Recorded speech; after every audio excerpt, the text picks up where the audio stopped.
What if the person mopping your floors possessed a gift that could move thousands to tears? What if genius wore a janitor's uniform and performed symphonies in the dead of night when no one was watching? This is the story of Vincent Hayes, a man whose fingers could coax magic from piano keys, yet spent his nights cleaning the very concert hall where legends performed. For 15 years, he remained invisible. Just another face in the shadows, pushing a mop across marble floors, while extraordinary talent burned quietly within him. But on one extraordinary evening, everything changed. Picture this, the grand stage of Boston Symphony Hall, bathed in amber light. At the Steinway grand piano sits a man in a custodian's uniform, his weathered hands poised over ivory keys. Before him, 80 of the world's finest musicians hold their instruments waiting. And on the podium stands Jonathan Pierce, one of classical music's most demanding conductors. His baton raised his face a mask of skepticism. And something else, something that looks almost like fear. How did a night janitor end up here? What happened in that concert hall would challenge everything they believed about talent worth and the price of dreams deferred. This is a story about recognition arriving decades late, about prejudice confronted by undeniable truth, and about music's power to reveal what society works so hard to hide. Let's go back to where it all began. Vincent Hayes was 58 years old, though the years had been kind enough to his face that strangers often guessed younger. He had kind eyes, the sort that crinkled at the corners when he smiled, and hands that told stories of hard work, calluses layered upon calluses, but hands that moved with unexpected grace. Every evening at 10 p.m., Vincent clocked in at Boston Symphony Hall, one of America's most prestigious venues. He'd slip on his gray uniform, collect his cart of cleaning supplies, and begin his nightly routine. He knew every inch of that building, the practice rooms with their scuffed floors and walls that had absorbed a century of scales and arpeggios, the grand foyer with its soaring ceilings and crystal chandeliers that caught the streetlight from outside, the backstage corridors lined with photographs of legendary conductors and soloists who had graced these halls. But Vincent's favorite place, the place where his heart truly lived, was the main concert hall itself. 2,600 seats, arranged in ascending tiers, all facing the stage where the greatest orchestras in the world had performed. The acoustics were perfect, designed with such precision that a whisper on stage could be heard in the very last row of the balcony. Vincent would save this room for last always. He'd clean methodically, starting with the upper balconies and working his way down. He'd vacuum each row, wipe down every armrest, polish the brass railings until they gleamed. The work was meditative, peaceful. In these quiet hours, the hall belonged to him.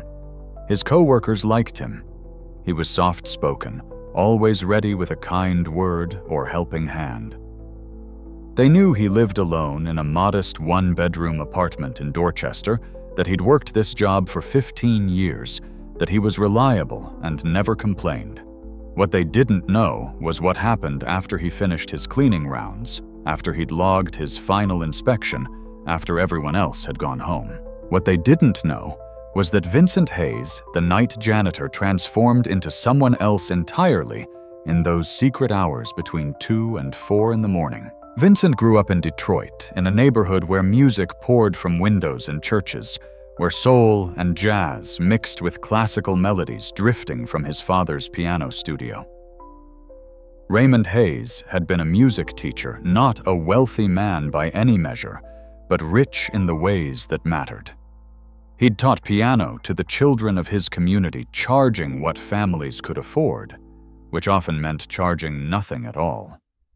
Vincent's earliest memories were of his father's hands on the keys, showing him how to shape a phrase, how to let emotion flow through fingertips into sound. By the age of 6, Vincent could play pieces that stunned his father's colleagues. By 10, he was performing at local churches and community centers. By 15, he was composing his own works pieces that carried the weight of the streets he'd grown up on, the struggles he'd witnessed, the beauty he'd found in unexpected places. His father had sacrificed everything to nurture Vincent's gift. Extra hours, tutoring, weekend performances, every spare dollar going toward Vincent's education. When the acceptance letter arrived from Berklee College of Music with a full scholarship, Raymond Hayes had wept. His son would have the opportunities he'd never had. His son would become the pianist he'd always dreamed of being. Vincent was 19, just months into his first year when the phone call came. His father had collapsed during a lesson, a massive heart attack. By the time Vincent reached the hospital, Raymond Hayes was gone. The funeral was packed with people whose lives his father had touched. Students, parents, musicians, neighbors. They spoke of his generosity, his patience, his belief that music could save lives. Vincent sat numbly through it all, unable to process that the man who had been his foundation, his guide, his greatest champion, was simply gone. Then came the second blow. His mother, Margaret, who had always been frail, suffered a stroke 2 weeks later. The doctors said it was stress grief, but the cause didn't matter. What mattered was that she needed round-the-clock care, and Vincent's younger sister Diane was only 14. The choice wasn't really a choice at all. Vincent withdrew from Berklee. He moved back to Detroit. He took whatever work he could find, factory jobs, restaurant work, eventually custodial positions that paid enough to cover his mother's medical bills and keep food on the table for Diane. His friends from music school would call at first, encouraging him to come back, telling him they'd help him figure something out. But Vincent knew better.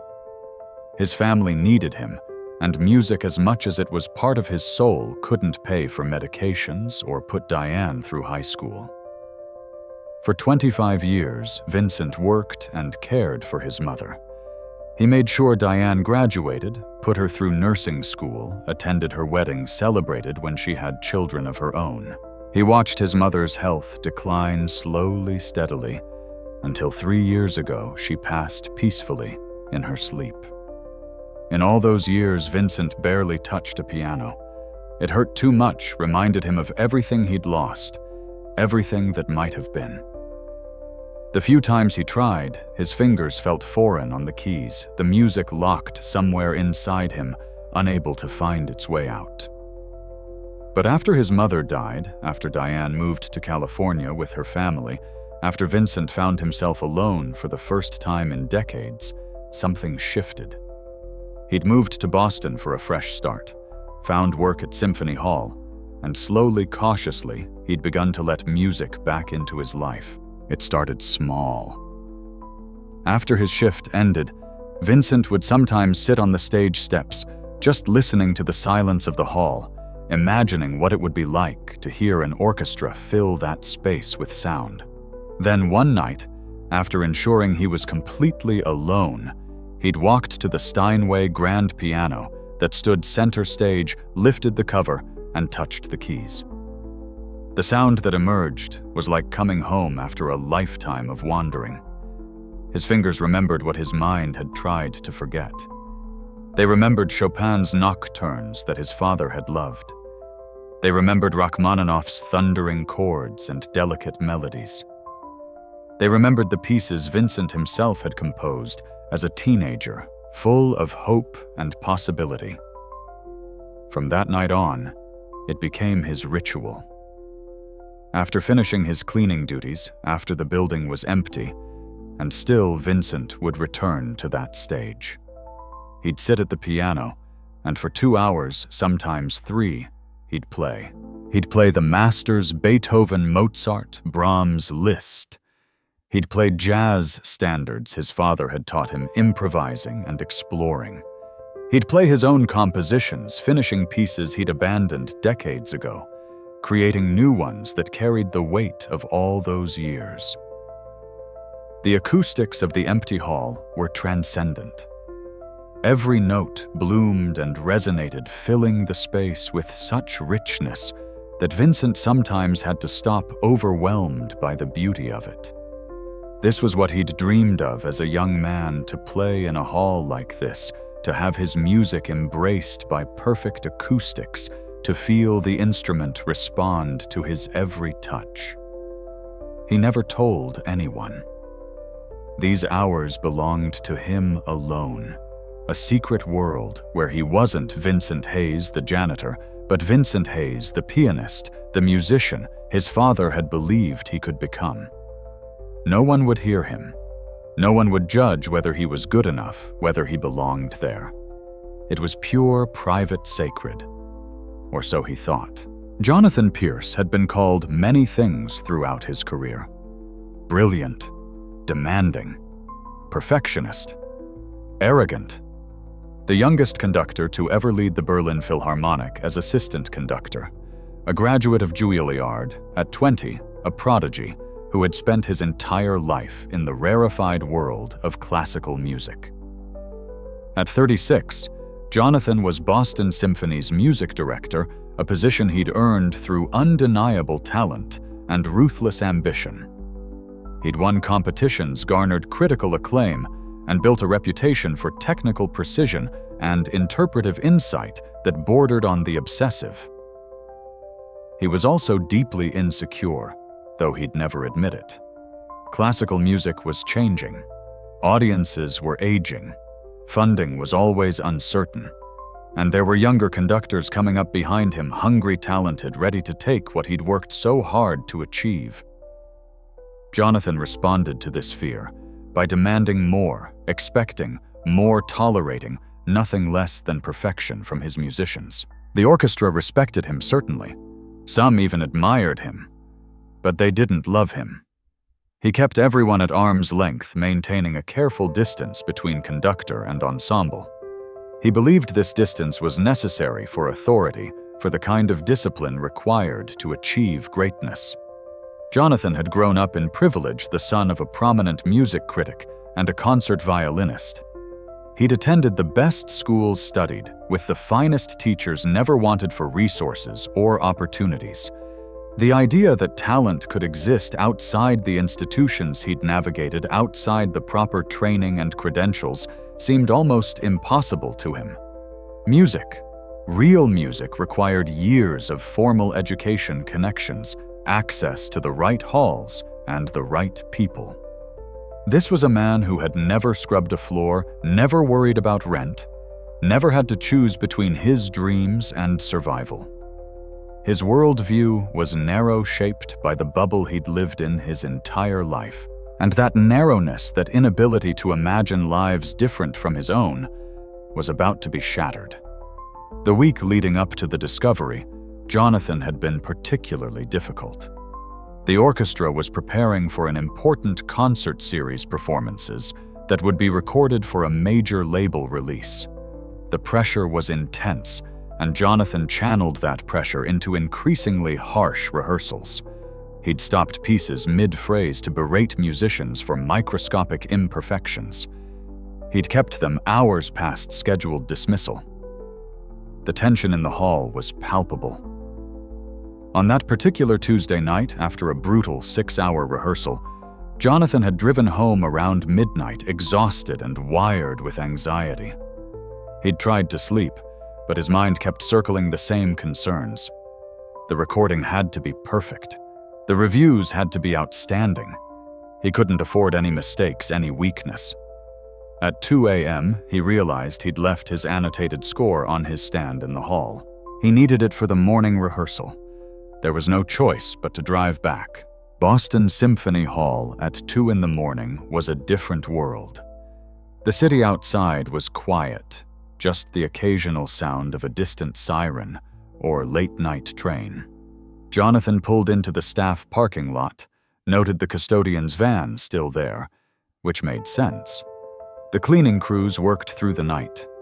He let himself in through the stage door, using his key, and walked down the familiar backstage corridor. The building was dimly lit, emergency lighting casting long shadows. He could hear the distant hum of a floor buffer somewhere in the building.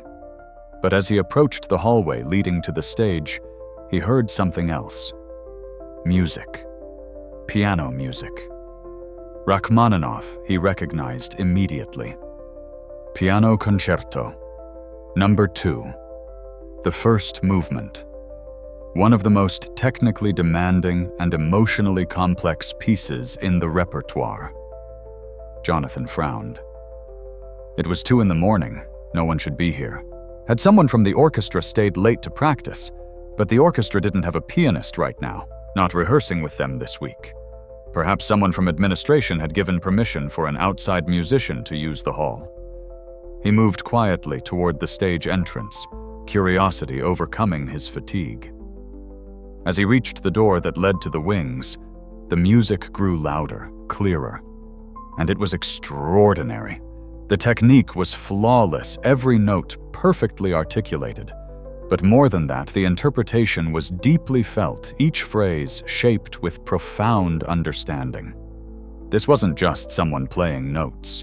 This was someone who understood Rachmaninoff's soul, who could convey the yearning and passion and melancholy that made this piece immortal. Jonathan eased the door open and slipped into the wings, staying in shadow. From here he could see the stage, see the pianist at the Steinway bathed in the work light that illuminated the piano. What he saw made no sense. Sitting at the piano, playing with such mastery, was Vincent, the janitor, the man who cleaned the bathrooms and mopped the floors. He was still in his gray uniform, his cleaning cart visible in the wings on the opposite side of the stage. Jonathan's first reaction was disbelief. This had to be a mistake. Perhaps Vincent had put on a recording some elaborate sound system. But no. He could see Vincent's hands moving across the keys, could see the complete focus on his face, could see the way his body moved with the music. The piece built toward its climax. Rachmaninoff's sweeping romantic themes surging through the hall. Vincent's hands were a blur across the keyboard, executing cascading runs and powerful chords with ease. The emotional intensity was staggering. Jonathan, who had heard this piece performed by world-renowned pianists who had conducted this concerto with soloists who had trained at the finest conservatories, stood transfixed. How was this possible? How could a janitor, someone with presumably no formal training, no credentials, play like this? The piece concluded the final notes ringing through the hall, gradually fading into silence. Vincent sat still for a moment, his hands resting on the keys, his eyes closed as if savoring the lingering vibrations. Then he became aware of a presence. His eyes opened, and he turned his head slowly toward the wings where Jonathan stood. For a moment, neither man moved, neither spoke. The air between them was charged with tension, with questions, with the collision of 2 worlds that weren't supposed to intersect. Finally, Vincent stood up slowly, his face a mixture of embarrassment and resignation. He'd been caught. His secret sanctuary had been discovered. "What are you doing?" Jonathan's voice was sharp, cutting through the silence as he stepped out of the shadows onto the stage. Vincent straightened his hands clasped in front of him, assuming the posture of someone expecting punishment. "I'm sorry, sir. I didn't think anyone would be here. I've finished all my cleaning duties. I was just playing Rachmaninoff's second piano concerto, casually, at 2 a.m, on a Steinway worth more than most people's houses." Jonathan's tone was laced with disbelief and something else, something that sounded almost like anger, though he couldn't have explained why he felt angry. "I've worked here 15 years, Vincent said quietly. "I've never damaged anything, never caused any problems. After I finish my work, sometimes I play. I didn't think it would harm anything." Jonathan walked closer, studying Vincent, as if seeing him for the first time. "Where did you learn to play like that?" Vincent hesitated. How could he explain 25 years of silence, of sacrifice, of a life that had taken a different path than the one he'd been trained for? "I studied music a long time ago. I had a scholarship to Berkeley, but I had to leave. Family circumstances." "Berkeley." Jonathan's tone was dismissive. "And you expect me to believe that some partial college education abandoned decades ago allows you to play at that level? Rachmaninoff isn't something you simply remember. It requires constant practice, refinement, professional guidance." There it was, the assumption that talent only existed within the proper institutions, the proper class, the proper pedigree. Vincent had heard it before, felt it before, the casual dismissal of people like him, people who hadn't had the luxury of following their talents without interruption. "I've practiced," Vincent said simply, "here after my shifts, for the past 3 years." 3 years. Jonathan laughed, but there was no humor in it. "You're telling me that 3 years of practice alone with no teacher, no feedback, no formal structure has made you capable of playing at professional level? I had training before I left school. My father was a piano teacher. He taught me from the time I was small." Vincent's voice remained steady, though he could feel the familiar weight of judgment, the sense that he would never be believed, never be seen as anything other than what his uniform proclaimed him to be. Jonathan circled the piano, his mind racing. This made no sense. It violated everything he believed about how musicians were made. "Play something else," he demanded suddenly. "Now." Vincent looked at him for a long moment, then slowly sat back down at the piano. He didn't ask what Jonathan wanted to hear. Instead, his hands found the keys, and he began to play something Jonathan didn't recognize. The piece was original Vincent's own composition. It told a story through sound, the story of a life divided of dreams, deferred of music, that refused to die even when buried under decades of necessity. It began quietly, tentatively, like a question being asked in darkness. It built gradually, incorporating elements of classical structure with jazz harmonies, with blues inflections, with something uniquely personal. The music spoke of loss and resilience, of beauty found in unexpected places, of hands that cleaned by night and created by later night. It was sophisticated in its composition, emotionally raw in its delivery. It was, Jonathan recognized with growing discomfort, the work of a genuine artist. When the piece ended, silence filled the hall once more. Jonathan stood very still, his previous certainty crumbling. This wasn't luck. This wasn't some parlor trick. This was real, undeniable talent, the kind that couldn't be faked or mimicked. But acknowledging that would mean acknowledging how wrong he'd been, how limited his view of the world was. It would mean accepting that someone he'd barely noticed, someone he'd probably never even thought about as a full person, with a history and gifts and complexity, possessed something precious, something rare. Jonathan's ego wouldn't allow that acceptance, not yet. Instead, he felt threatened. If a janitor could play like this, what did that say about all the credentials and institutions and hierarchies that Jonathan had built his identity around? What did it say about his own accomplishments? "We'll see about this," Jonathan said finally, his voice cold. "Don't touch this piano again until I say otherwise. Understood?" Vincent nodded slowly, rising from the bench. He could see the conflict in Jonathan's face, the fear masquerading as authority. He'd seen it before in different contexts, the way some people reacted when confronted with something that didn't fit their worldview. Jonathan turned and walked off the stage, his footsteps echoing through the hall. Vincent remained standing by the piano, his heart heavy. He'd been discovered, and somehow he knew this wasn't over. Whatever was coming, it wouldn't be good. What Vincent didn't know was that Jonathan Pierce, driving home through empty streets, was already forming a plan. A plan born of insecurity and pride, a plan that would put Vincent's talent to the test in the most public, humiliating way possible. If this janitor truly had the skill he'd demonstrated tonight, then let him prove it in front of the people who mattered, in front of the orchestra, in the circumstances where real musicians performed. And if he failed, as Jonathan suspected he would, it would confirm everything Jonathan believed about the proper order of things. Vincent barely slept that night. He lay in his small apartment, staring at the ceiling, replaying the encounter. Would he lose his job? Would he be banned from the hall? These secret hours with the piano had become essential to his well-being, the place where he felt most himself. The thought of losing that access was almost unbearable. He arrived for his shift the next evening with a sense of dread.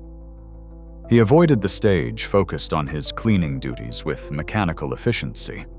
The hall was busy, the orchestra in rehearsal. He could hear them from the upper floors where he worked, Jonathan's voice occasionally cutting through, stopping and starting pieces, making demands. Vincent had just finished cleaning one of the practice rooms when he heard footsteps behind him. He turned to find Sarah Chen, a young violinist with the orchestra. She was in her late 20s, talented and kind, one of the few orchestra members who had ever really talked to him beyond basic pleasantries. "Vincent," she said softly, glancing around to make sure they were alone. "I heard something. About last night. About you and the maestro." Vincent's stomach dropped. "Word travels fast. In an orchestra, always." She stepped closer, her voice sympathetic. "Jonathan told some of the principals this morning. He was, I don't know how to describe it, agitated. He said you'd been using the hall without permission, playing the instruments." "I've never damaged anything," Vincent said quickly. "I've always been careful. I'm not accusing you." Sarah touched his arm gently. "I'm trying to warn you. He's planning something. I don't know what exactly, but I heard him talking to the orchestra manager. He wants you there tomorrow during rehearsal. He specifically said to make sure you were available." The next day, during the afternoon rehearsal break, Jonathan made his announcement. The orchestra had been running through Mahler, a grueling piece that required complete concentration. They'd just finished a particularly difficult passage when Jonathan set down his baton and turned toward the back of the hall. "Vincent," he called out, his voice carrying clearly. "Our custodian, please come down here." Vincent, who had been quietly replacing trash bags in the upper tier, froze. Around him, orchestra members exchanged confused glances. Slowly, reluctantly, Vincent made his way down the aisle toward the stage. "Join us up here, please," Jonathan said, his tone pleasant, but with an edge that made several musicians shift uncomfortably in their seats. Vincent climbed the stairs to the stage, acutely aware of 80 pairs of eyes watching him. He stood before the orchestra in his gray uniform, his hands at his sides, waiting. "I want to share something interesting with all of you," Jonathan began, addressing the orchestra. "Last night I discovered our friend Vincent here playing piano in the hall, quite late after his shift ended. And he wasn't just playing, he was performing Rachmaninoff. The second concerto, to be specific." Murmurs rippled through the orchestra. Some musicians looked intrigued, others skeptical, a few uncomfortable with where this was clearly heading. Now, Vincent claims he once studied music, though he never completed his education. He's been, shall we say, practicing on our instruments without permission for some time. Jonathan paused, letting this sink in. So I thought, why not give him an opportunity? A real opportunity to demonstrate this apparent talent. Vincent felt his pulse quickening. This was a trap, clearly, but he couldn't see a way out of it. "In 3 days, we'll be running through Mozart." Piano Concerto. Number 21, K467. It's part of our season repertoire, though our scheduled soloist isn't available for this rehearsal.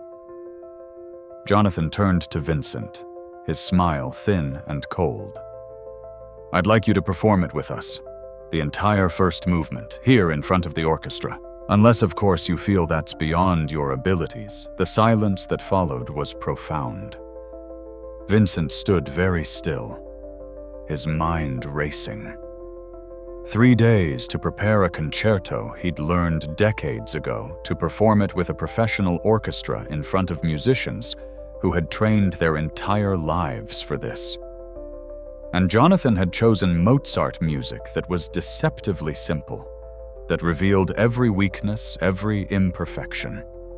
There was nowhere to hide in Mozart. Several orchestra members looked appalled. A cellist in the front section spoke up. Maestro, is this really? I'm offering an opportunity. Jonathan cut her off smoothly. Vincent has been playing our instruments without authorization.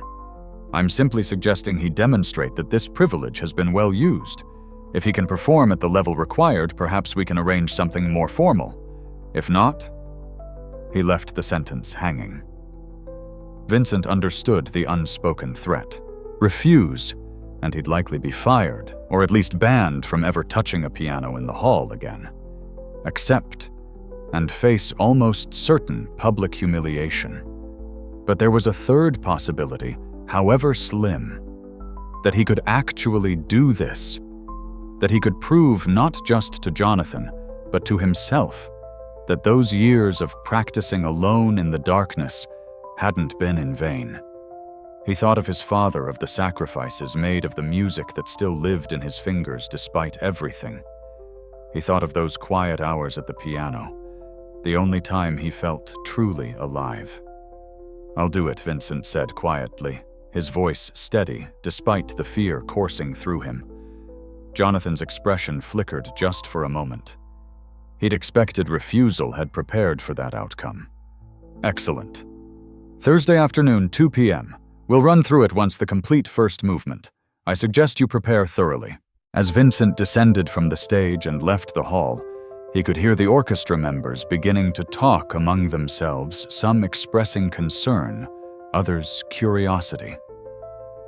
Sarah caught his eye as he passed her stand, her face full of worry and something that looked like admiration. 3 days. 3 days to prepare for the most important performance of his life.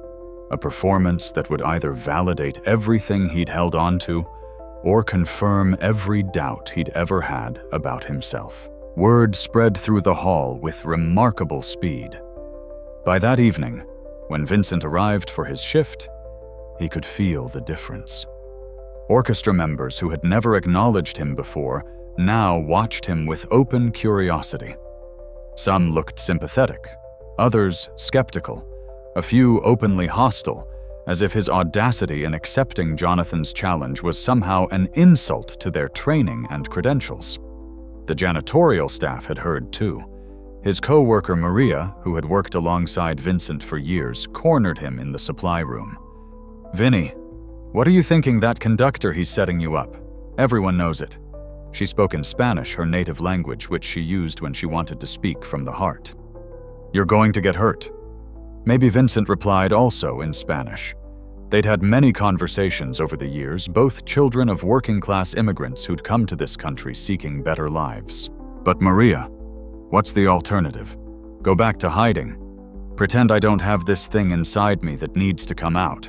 But in front of all those people, those professional musicians, they're just people, Vincent said, trying to convince himself as much as her.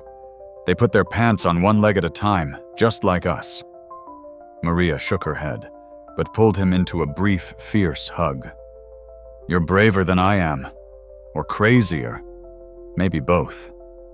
That night, after his cleaning duties were complete, Vincent sat at the piano and stared at the keys. Mozart Piano Concerto Number 21 in C major. He'd played it before, years ago, when he was a student. It was one of the most beloved pieces in the piano repertoire, made famous by the film Elvira Madigan, its slow movement one of the most recognizable melodies in classical music. But the first movement, the one Jonathan had specified, was something else entirely. It opened with a majestic orchestral introduction, the piano entering with scales and arpeggios that seemed simple but required perfect timing, perfect articulation. The entire movement was a conversation between soloist and orchestra, requiring not just technical facility, but deep musical sensitivity, the ability to listen and respond, to lead and follow. Vincent began to play through it, trying to remember not just the notes, but the feel of performing with an ensemble. His fingers found the pattern's muscle memory kicking in, but he stumbled in several places. It had been so long since he'd played with anyone else, so long since he'd had to coordinate with other musicians, watch a conductor take cues. Doubt crept in like cold water. What had he been thinking? Accepting this challenge, Jonathan was right. He wasn't a real concert pianist. He was a janitor who played alone in the darkness. How could he possibly stand up there and perform with an actual orchestra? But then he thought about his father, about Raymond Hayes, who had believed so completely in the power of music to transcend circumstances. His father had taught children in one of Detroit's poorest neighborhoods, had believed that every child deserved access to beauty, to art, regardless of their economic situation. What would his father say about this moment Vincent knew? His father would tell him to play. Not for Jonathan, not to prove anything to the skeptics, but for the music itself, for the joy and privilege of making something beautiful in the world, even if only for a few minutes. He started again this time, closing his eyes, letting the music guide him, rather than trying to force it. Better. He worked through the night, taking it section by section, rebuilding his confidence phrase by phrase. The next day, Wednesday, Vincent couldn't focus on anything. He went through his cleaning duties mechanically, his mind miles away, hearing Mozart's themes in his head over and over. He made mistakes, forgot to refill paper towels in one bathroom, had to return to re-clean a floor he'd already done, because he'd been so distracted he'd missed an entire section. That afternoon, he called his sister Diane in California. They talked every week, usually, but he hadn't mentioned the upcoming performance, hadn't wanted to worry her. But now he needed to hear a familiar voice, needed some connection to the family that had shaped him. "Diane," he said when she answered, "I need to tell you about something that's happening." He explained the situation, Jonathan's discovery, the challenge, the performance scheduled for the next day. Diane listened quietly, and when he finished, she was silent for a long moment. "Vinny," she finally said, and he could hear tears in her voice. "Daddy would be so proud. Mom, too. Do you know that all those years you took care of us? You never complained, never made us feel guilty for what you gave up. But we knew. I knew. And I've carried that guilt my whole life, knowing you sacrificed your dreams for me." "Don't," Vincent said quickly. "You were a kid. You needed—" "Let me finish." Her voice was firm. "I'm not saying I regret the choices you made. I'm saying I'm grateful, and I'm saying this is your time, Vincent. Maybe it came later than it should have. Maybe it's not happening the way we all imagined when you were 19, but it's happening. And you've kept that gift alive all these years despite everything. That takes a strength most people can't imagine." After they hung up, Vincent felt something shift inside him. His sister was right. This wasn't about Jonathan or the orchestra's judgment, or proving he belonged in some world that had never made space for people like him. This was about honoring the gift his father had recognized in him, honoring the years of practice in empty halls, honoring the music that had sustained him through loss and sacrifice. That night he went to the hall early, before his shift officially started. He needed more time with the piano, needed to work through the concerto again and again until it felt natural. He was in the middle of a particularly tricky passage when he heard a sound behind him. He turned to find Sarah standing in the wing, her violin case in hand. "I'm sorry," she said quickly. "I didn't mean to startle you.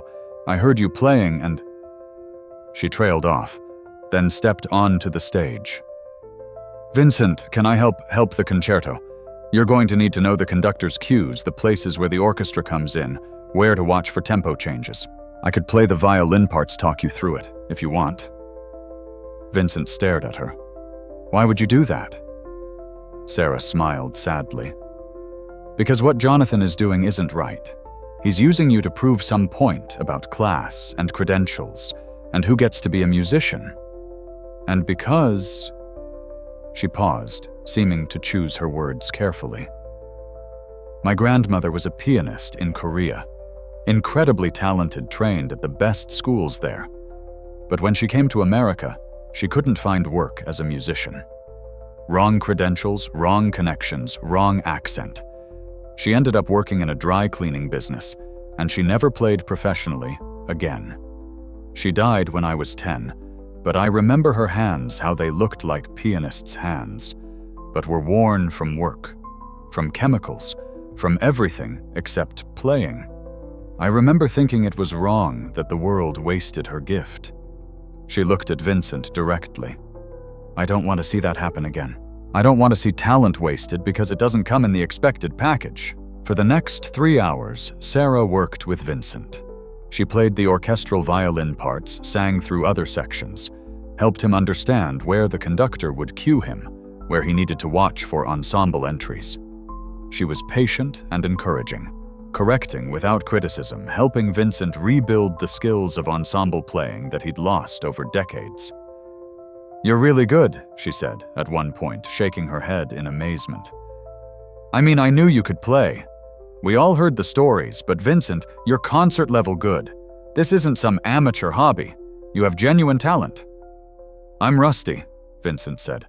"I make mistakes. My timing isn't always. Everyone makes mistakes, even the best pianists. What matters is your musicality, your understanding of the piece. You have that. You've always had it, I can tell.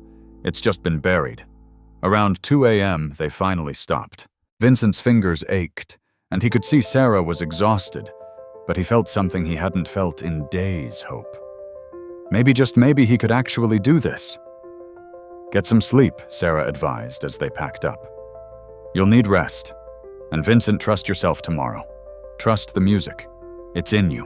It's always been in you." Thursday morning arrived too quickly. Vincent woke at 6 a.m. after barely 4 hours of sleep, his stomach in knots. He went through his morning routine mechanically, coffee shower, tried to eat something, but couldn't manage more than toast. His hands were shaking slightly. Nerves, exhaustion, fear, all of it mixing together. He thought about calling in sick to his evening shift, but that seemed cowardly. This was happening. He'd accepted the challenge. All he could do now was show up and play to the best of his ability. The rehearsal was scheduled for 2 p.m. Vincent arrived at noon, letting himself in through the stage door. The hall was quiet, empty. He went to the stage, sat at the piano, and played through the concerto twice more slowly, carefully, making sure every passage was solid in his fingers. At 1:30, orchestra members began arriving. Vincent moved off stage, watching from the wings, as they came in groups of 2 and 3, chatting, tuning instruments, running through difficult passages. They seemed so comfortable, so confident. This was their world, their domain. He was the intruder. Jonathan arrived at 1:45, striding down the aisle with his usual commanding presence. He set his score on the podium, adjusted the stand, and began making notes. He didn't acknowledge Vincent, didn't even glance toward the wings where Vincent waited. At 1:55, the orchestra manager, a stern woman named Patricia, found Vincent backstage. "Mr. Pierce wants you on stage at 2. You'll sit at the piano from the start, just like a regular rehearsal. He'll give the downbeat, and you'll follow his conducting." "Understood." Vincent nodded, not trusting his voice. At precisely 2 p.m., Jonathan tapped his baton on the stand. Ladies and gentlemen, let's begin. We have a guest soloist today, as you all know. Vincent, please take your place. The walk from the wings to the piano bench felt like miles. Every eye in the orchestra was on him. He could feel their judgment, their curiosity, their skepticism. He sat down, adjusted the bench height slightly, and placed his hands in his lap. They were trembling. Jonathan looked at him coldly. We'll run the first movement of Mozart's 21st Concerto, one time through. Try to keep up. Then to the orchestra. Let's give our friend here a real rehearsal experience, shall we? No stopping, no second chances. Exactly as we would with a professional soloist. Several musicians shifted uncomfortably. This was unusual, even cruel. Normally, there would be opportunities to stop, adjust, work through difficult passages. But Jonathan was insisting on a straight run-through, knowing that any mistakes would be magnified, any weaknesses exposed. Sarah, seated in the first violin section, caught Vincent's eye. She gave him a small nod, a gesture of support. He focused on her, used her presence as an anchor. Jonathan raised his baton. The orchestra lifted their instruments. Time seemed to slow. This was it. Everything his father's dreams, his own sacrifices, all those secret nights of playing in empty halls, it all came down to the next 15 minutes. But as Jonathan's baton hung in the air, as Vincent sat with his hands poised over the keys, something inside him broke. Not his resolve, but his fear. Suddenly, he wasn't afraid anymore, or rather, he was terrified. But he realized the fear didn't matter. What mattered was the music.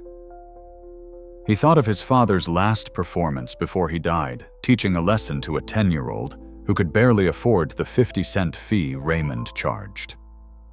His father had treated that child with the same respect, the same dedication he would have given a concert pianist. Because to Raymond Hayes, music wasn't about status or credentials. It was about the human soul finding a voice. Vincent thought of his mother, of the sacrifices she'd made, working multiple jobs while battling illness, so her children could have opportunities. He thought of Diane, whom he'd helped raise, who was now a nurse helping others, because she'd learned from Vincent's example what it meant to put others first. He thought of all those nights in this very hall alone with the piano and the music when he'd played for no one but himself, and the ghosts of his past. Those moments had been real. His talent was real. His connection to music was real. Nothing Jonathan could do could take that away. And he thought of something else, something that had been growing in him over the past few days. Anger, righteous anger at a system that valued credentials over talent, pedigree over passion, privilege over dedication. Anger at the assumption that people like him, people who worked with their hands, who cleaned up after others who weren't part of the elite world of conservatories and concert halls, couldn't possibly possess the same gifts as those who'd been granted every advantage. This performance wasn't about proving himself to Jonathan. It was about proving something much larger, that art belonged to everyone, that genius could emerge from anywhere, that the arbitrary barriers society constructed to separate the worthy from the unworthy were lies. Vincent looked up at Jonathan, standing on his podium, with his baton raised, waiting with barely concealed anticipation for Vincent to fail. And in that moment, Vincent smiled. Not a nervous smile, not a submissive smile, but a genuine smile of understanding.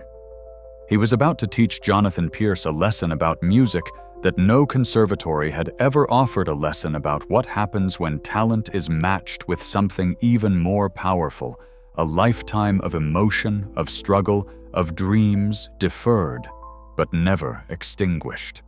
"I'm ready," Maestro Vincent said quietly, his voice carrying in the silent hall.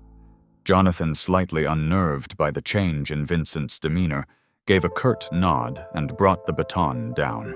The orchestra began the opening tutti, the grand introduction that Mozart had composed to establish the key and themes before the piano's entrance. The strings swept in with the main theme, elegant and classical, followed by the winds adding color and depth. It was beautiful, professional, exactly as it should be. Vincent sat still, his hands in his lap, listening. This was crucial, these opening bars. He needed to hear what the orchestra was doing, feel their tempo, their interpretation. A good soloist didn't just play their part. They became part of the musical conversation, responding to and complementing what the orchestra offered. Jonathan conducted with precision, his movements sharp and controlled. He kept glancing at Vincent, watching for signs of nervousness, waiting for the moment when Vincent would realize he was in over his head. But Vincent remained calm, listening to the music, feeling the rhythm of the orchestra settle into his bones. This was Mozart music that sang, that breathed, that required not technical showmanship, but pure musical sensitivity. He'd learned this piece 30 years ago, but he understood it differently now, with decades of life experience loss and hard-won wisdom. The orchestral introduction built toward the piano's entrance. This was traditionally a moment of high drama in a concerto, the soloist's first statement establishing their presence and character. In this particular concerto, Mozart had written something unusual, the piano entering not with a bold theme, but with delicate scales and arpeggios, as if the soloist was joining a conversation already in progress rather than demanding attention. 30 seconds until his entrance. 20 seconds. 10. Vincent placed his hands lightly on the keys, feeling the cool ivory under his fingertips. His hands had stopped shaking. He felt a strange sense of peace, as if everything in his life had been preparation for this single moment. 5 seconds. 3. 1. Jonathan gave the cue a slight nod in Vincent's direction, and Vincent began to play. The piano entered gentle ascending scales that seemed to float above the orchestra. Vincent's touch was light, precise. The notes articulated clearly, but without harshness. This was Mozart's genius music that sounded simple, but required absolute control, absolute musicality. There was nowhere to hide, no bombastic flourishes to cover imperfections. The orchestra continued their theme, and Vincent responded with complimentary phrases, a musical dialogue. He watched Jonathan's baton, followed the cues, but he was also listening deeply to what the orchestra was playing, adjusting his interpretation to match their phrasing, their dynamics. In the second row of violins, Sarah played with fierce concentration, and when she had a brief rest, she glanced at Vincent. What she saw made her smile. He was transformed. This wasn't the uncertain janitor from a few minutes ago. This was a musician completely at home, completely immersed in the music. The first theme section concluded, and they moved into the development. Here Mozart had written more elaborate piano passages, runs and trills and intricate figurations that required quick fingers and clear technique. Vincent executed them flawlessly, but more importantly, he shaped them musically, making sure every note had purpose, every phrase had direction. In the cello section, the musician who had questioned Jonathan's decision to do this was leaning forward, listening intently. She'd been prepared to feel sympathy for Vincent, to witness an embarrassing disaster. Instead, she was hearing something remarkable. This wasn't just competent playing. This was genuine artistry. Jonathan, conducting on the podium, felt his certainty beginning to crack. He'd expected mistakes by now, hesitations, places where Vincent's lack of recent orchestral experience would show. But Vincent was playing with confidence, with understanding, with a musicality that Jonathan couldn't deny. The orchestra came to a brief transitional passage, and Vincent had a moment of solo playing a delicate melodic line that floated over sustained orchestral chords.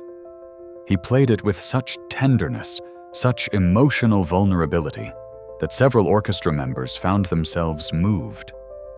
This was what music was supposed to be, not a display of technical prowess, but a direct communication of feeling, of human experience. They reached the recapitulation where Mozart brought back the opening themes in new configurations. Vincent played with growing confidence, no longer worried about watching the conductor or following cues. He'd found his rhythm, his connection with the orchestra. They were making music together, truly together, and it was glorious. A tricky passage approached a series of rapid chromatic runs in both hands that required perfect synchronization. Vincent navigated it smoothly, his years of practice alone in this very hall paying off. He knew this piano, knew every quirk of its action, every nuance of its tone. He'd spent hundreds of hours at this instrument, and it responded to him like an old friend. In the audience seats, the orchestra manager, Patricia, sat with her assistant, both of them supposed to be taking notes on the rehearsal. Patricia had her pen in hand, but she hadn't written anything. She was too busy listening, too stunned by what she was hearing. After 20 years in orchestra management, she knew talent when she heard it. And this janitor, this man who'd been cleaning their bathrooms for 15 years, possessed something extraordinary. The movement was approaching its final section, building toward the conclusion. The orchestra swelled, the dynamics increased, and Vincent matched them, his playing growing more powerful, while maintaining the classical elegance that Mozart required. This wasn't Rachmaninoff or Liszt, where a pianist could overwhelm with sheer force. This was music that required restraint, taste, proportion. And Vincent understood that perfectly. Every note he played was in service to Mozart's vision, to the classical ideal of balance and beauty. He wasn't showing off. He was in the truest sense being a musician. As they entered the final minute of the movement, something extraordinary happened. The orchestra, which had begun this rehearsal with skepticism and discomfort, had completely bought in.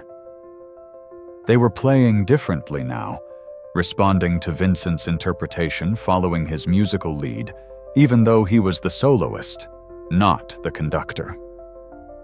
This was the magic of great chamber music, of true ensemble playing. When musicians connect on this level, when they're all serving the music rather than their egos, something transcendent occurs. The individual parts merge into a unified voice, something greater than the sum of its parts. Jonathan felt it too, felt his control of the rehearsal slipping away. He was still conducting, still giving cues, but the real musical conversation was happening between Vincent and the orchestra. They'd found a rapport, a mutual understanding that bypassed the conductor entirely. In the piano's final statement, Vincent played a descending scale, echoing the opening entrance, bringing the musical argument full circle. His fingers moved with fluid grace, each note perfectly placed, and then with the orchestra they arrived at the final cadence. The last chord rang out, piano and orchestra together, and then silence. For a long moment, no one moved. The normal procedure in a rehearsal would be for the conductor to immediately start giving notes, pointing out problems, planning adjustments. But Jonathan stood frozen on his podium, his baton still raised, unable to speak. Then from the back of the cello section, someone began to clap. Slowly at first, then with more enthusiasm. Another musician joined in, then another. Within seconds, the entire orchestra was applauding, and not the polite, obligatory applause of a rehearsal. This was genuine, heartfelt, the kind of ovation normally reserved for extraordinary performances. Sarah set down her violin and stood up, still applauding. Other musicians followed suit, rising from their seats. The principal cellist, a woman in her 60s who had played with orchestras around the world, had tears running down her face. Vincent sat at the piano, stunned. He'd done it. He'd actually done it. But more than that, the music had done what music always does when given the chance. It had connected people, had communicated something beyond words, had reminded everyone in that hall why they'd devoted their lives to this art form in the first place. Jonathan finally lowered his baton. He looked out at his orchestra standing and applauding a janitor, and felt something he'd rarely experienced in his privileged life: shame. True, deep shame at what he'd tried to do, at the cruelty of his challenge, at the smallness of his motives. He'd wanted Vincent to fail, had wanted to prove that real musicianship required the proper credentials, the proper background, the proper place in the social hierarchy. Instead, Vincent had demonstrated something Jonathan had forgotten in his years of professional success: that music didn't belong to institutions or credentials or class. Music belonged to anyone who could feel it deeply enough, who was willing to sacrifice for it, who had the courage to share it with others, despite all the barriers the world put in their way. The applause continued growing louder. Several orchestra members were now openly weeping.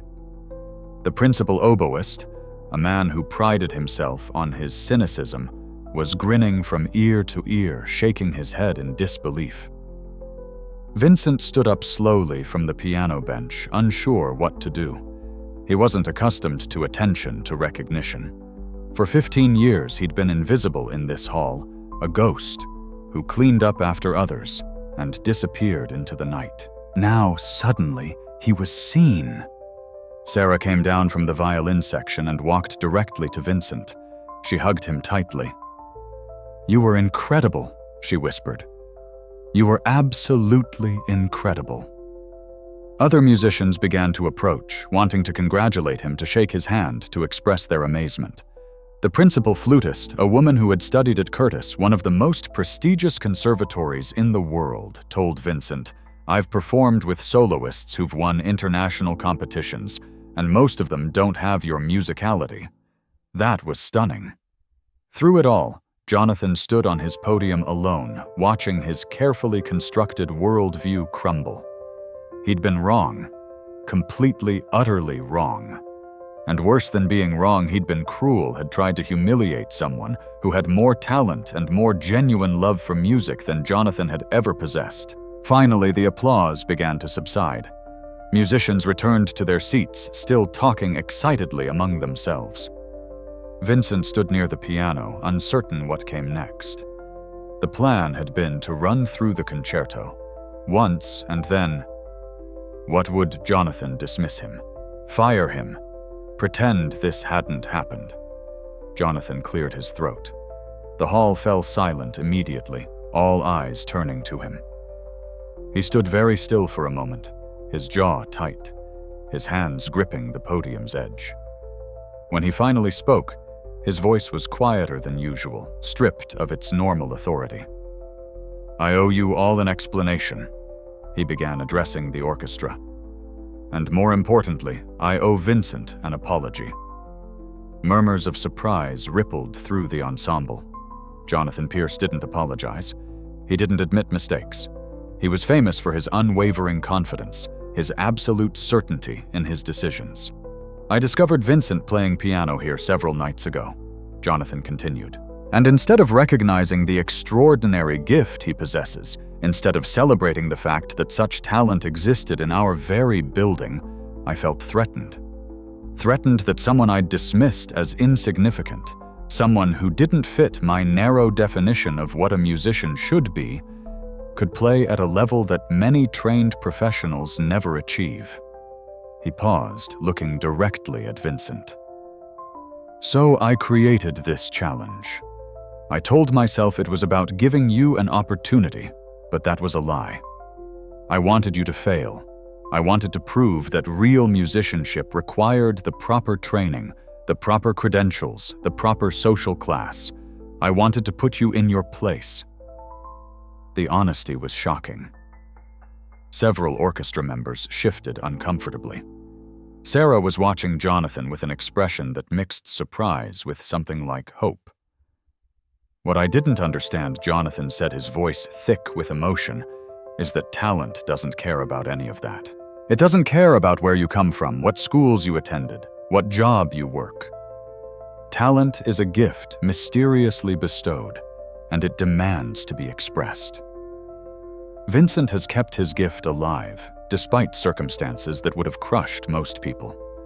He's practiced in solitude without encouragement, without recognition, for no reason other than love of music itself. That's more dedication than most of us in this room have ever shown. He turned to Vincent fully now. You've taught me something today that I should have learned long ago. That humility is the beginning of wisdom, that true art transcends social boundaries, and that I've been a fool, a privileged, arrogant fool who confused institutional access with genuine talent. Jonathan descended from the podium and walked across the stage to where Vincent stood. He extended his hand. I'm sorry, Vincent. Truly sorry. For the humiliation I tried to inflict, for the years I never saw you as a full human being, for the barriers I've defended that keep people like you out of the world of classical music. Will you forgive me? Vincent looked at the extended hand, then at Jonathan's face. He saw genuine remorse there, genuine shame. And he thought about his father, who had always taught that forgiveness was essential, that holding grudges poisoned the soul more than it hurt the person who'd wronged you. I forgive you, Vincent said simply, taking Jonathan's hand. The two men stood there, janitor and maestro hands clasped, and the orchestra spontaneously burst into applause again. But this time it wasn't just for Vincent's performance. It was for the moment of grace they'd all just witnessed, for the possibility of redemption, for the hope that people could change, that barriers could fall, that music could bridge even the widest divides. Jonathan released Vincent's hand, but didn't step away. I have a proposition for you, he said. Next week we have our season opening concert. The program includes this Mozart concerto. Our scheduled soloist had to cancel due to a family emergency, and we haven't found a replacement. Would you consider performing it, not in rehearsal, but in the actual concert in front of an audience? The hall went absolutely silent. Vincent's mind reeled. A real concert in front of 2,000 people. This was beyond anything he'd imagined, beyond any dream he'd allowed himself to have in the decades since he'd left Berkeley. I don't have concert clothes, he said, and immediately felt foolish. Of all the objections he could have raised, that was the one that came out. Sarah laughed, a sound of pure joy. We'll help you with that. Vincent, you have to do it. You have to. Vincent looked around at the faces watching him. These musicians who an hour ago had been skeptical, at best hostile at worst, were now encouraging him, willing him to say yes. They wanted to share a stage with him, wanted to be part of this story. Yes, Vincent heard himself say. Yes, I'll do it. The orchestra erupted. Musicians cheered, stamped their feet, knocked their bows against their stands in the percussive applause traditional to orchestras. Jonathan smiled, a real smile, the first Vincent had ever seen from him. Then we have a lot of work to do, Jonathan said. We'll schedule extra rehearsals. We'll work on the other movements, make sure you're completely comfortable. And Vincent, thank you. Thank you for not giving up on music, even when music seemed to give up on you. The week that followed was a whirlwind. Vincent continued his janitorial duties, but now everyone knew who he was. Cleaning staff treated him like a celebrity. Orchestra members would stop him in the hallways to chat, to express their excitement about the upcoming concert, to share their own stories of struggle and perseverance. The orchestra manager, Patricia, pulled strings to get Vincent proper concert attire, a tuxedo that actually fit him, unlike the rental he'd worried about. Sarah helped him with additional rehearsals, working on the second and third movements of the concerto, helping him understand the nuances of each section. Jonathan was transformed. In rehearsals, he was still demanding, still perfectionist, but the cruelty was gone. He treated every orchestra member with respect, asked their opinions, acknowledged their contributions, And with Vincent, he was patient and encouraging, helping him understand the conductor's cues, building his confidence for the solo passages. The local press caught wind of the story. A journalist from the Boston Globe called wanting to interview Vincent. He declined, uncomfortable with the attention, but the story ran anyway. Hidden talent. Symphony Hall Janitor to perform as soloist in season opening concert.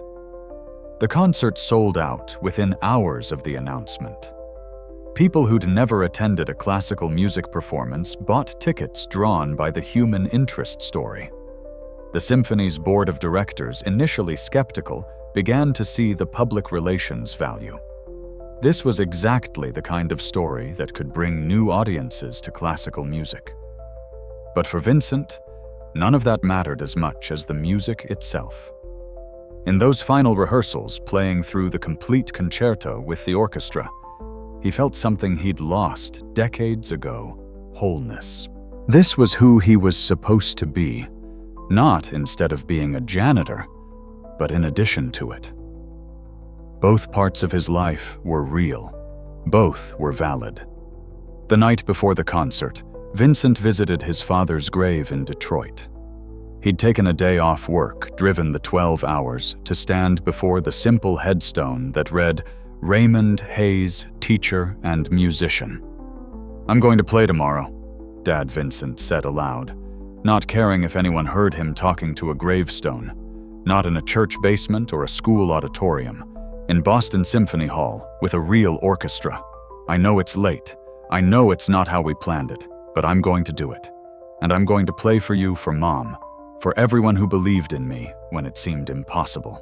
The wind rustled the trees above, and Vincent chose to hear it as his father's approval. The night of the concert arrived. Vincent stood backstage in his tuxedo, listening to the audience settle into their seats. The nervous energy he'd felt before the rehearsal was gone, replaced by a calm certainty. He was ready. Sarah found him in the green room. "How are you feeling?" "Strangely peaceful," Vincent admitted. "Whatever happens out there, I've already won. I got to play. I got to make music with incredible musicians. That's more than I ever expected to have again." "You're going to be amazing," Sarah said, squeezing his hand. "Trust yourself."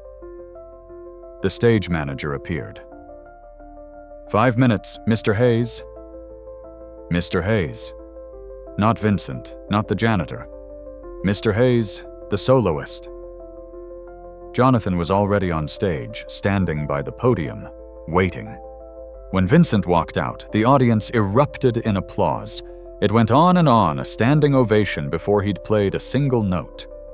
People had come to witness this story, to be part of this moment. Vincent sat at the piano, adjusted his position, and looked out at the sea of faces. Somewhere in the audience was his sister Diane, who'd flown in from California. Somewhere were his co-workers from the janitorial staff, who'd pooled money to buy tickets.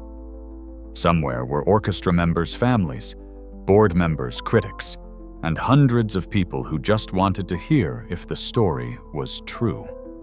Jonathan raised his baton. The hall fell silent. And then the orchestra began the familiar opening of Mozart's Piano Concerto No. 21, filling the space with elegant classical beauty. When Vincent's entrance arrived, when his fingers touched the keys and those first delicate scales floated into the hall, he felt his father's presence, felt his mother's love, felt the weight of all those years of sacrifice transform into something lighter, something that lifted rather than burdened. He played, and the audience listened in rapt attention, not with the studied appreciation of regular concertgoers, but with genuine emotional engagement. They heard his story, in every phrase heard the years of longing and loss and perseverance. They heard what music could do when given the chance to speak truth. The slow movement the famous Andante made, beloved by that Swedish film, brought tears to hundreds of eyes. Vincent played it with such tenderness, such vulnerability, that even the critics in attendance found themselves moved beyond their professional detachment. And in the final movement, the joyful, sparkling Allegro vivace assai, Vincent's playing radiated pure happiness. This was celebration. This was triumph. This was the sound of a soul finally allowed to express its deepest truth. When the final chord sounded, the silence lasted only a heartbeat before the audience exploded. People leaped to their feet, shouting, applauding, some crying openly. The ovation went on for 10 minutes, Vincent taking bow after bow, the orchestra standing to applaud him, Jonathan gripping his shoulder with genuine affection. In the fifth row, Diane sobbed with pride and grief and joy all mixed together. In the balcony, Vincent's co-workers cheered loud enough to be heard over the entire audience. And in the wings, Sarah watched with a smile, knowing she'd witnessed something rare, something that would be talked about for years to come. The reviews the next day were unanimous in their praise. The Boston Globe's headline read, "Janitor turned soloist delivers performance for the ages." But more importantly than the reviews, something had shifted in that concert hall, in that city, perhaps in the broader world of classical music. Vincent was offered a position as artist in residence with the Symphony, a part-time role that would allow him to perform regularly while maintaining his other work. Because Vincent, being Vincent, refused to quit his janitorial job entirely. "Both kinds of work have dignity," he explained to a persistent journalist. "I clean at night because that work needs doing, and I'm good at it. I play piano in the evenings because music needs expressing, and I'm good at that too. Why should I have to choose?" Jonathan used the publicity from Vincent's story to launch a new initiative. Free music education programs for Boston's underserved communities, scholarships for talented students who couldn't afford conservatory training, and open auditions that focused on ability rather than credentials. He'd learned his lesson about who deserved access to music. Sarah became a close friend, and they began collaborating on performances that brought classical music to unconventional venues. They played in community centers, homeless shelters, public parks, anywhere people gathered who might not otherwise have access to live classical music. 6 months later, Vincent returned to Detroit and gave a special performance at his father's old community center, which was still operating, still teaching music to neighborhood kids. He played for free, of course, and when he finished, he spent hours talking to the young students, encouraging them, telling them that talent could survive anything if they refused to let it die. The story of Vincent Hayes became something larger than one man's triumph. It became a reminder that genius exists in unexpected places, that the barriers we construct between people are arbitrary and cruel, that art belongs to everyone who has the courage to claim it. Late at night, after concerts, after interviews, after all the attention and acclaim, Vincent would still return to Symphony Hall in his janitor's uniform. He'd clean the floors, empty the trash polish, the brass railings. And then, in those quiet hours before dawn, he'd sit at the piano one more time. But now he wasn't alone. Now he knew that somewhere in the city, people were listening to recordings of his performances, that students were being inspired by his story, that the walls around classical music had been pushed back just a little, making room for more voices, more stories, more truth. What if the person mopping your floors possessed a gift that could move thousands to tears? Vincent Hayes proved the answer. That gift would find a way. Talent. Real talent cannot be permanently suppressed. It waits patient and persistent for its moment to emerge. And when it finally does, when circumstances align and courage meets opportunity, the result is nothing short of miraculous. True art doesn't require permission. It doesn't need approval from institutions or validation from experts. It simply needs to be given voice. Vincent Hayes gave voice to the music that had lived inside him for decades, and in doing so, he reminded us all what matters most, not credentials or class or credentials, but the courage to share your gift with the world, no matter how long you've had to wait. His story continues. Every night, the lights in Symphony Hall burn late. And if you listen carefully in those hours when the city sleeps, you might hear the sound of a piano playing music that speaks of dreams deferred but never forgotten, of talent that refused to die, of a janitor who became a maestro without ever stopping being a janitor. Because in the end, Vincent Hayes proved something we all need to remember. Greatness can wear any uniform, genius can emerge from any background, and the most extraordinary gifts are often found in the places we least expect to look. Sometimes the person cleaning your floors is the person who could change your life. All you have to do is listen.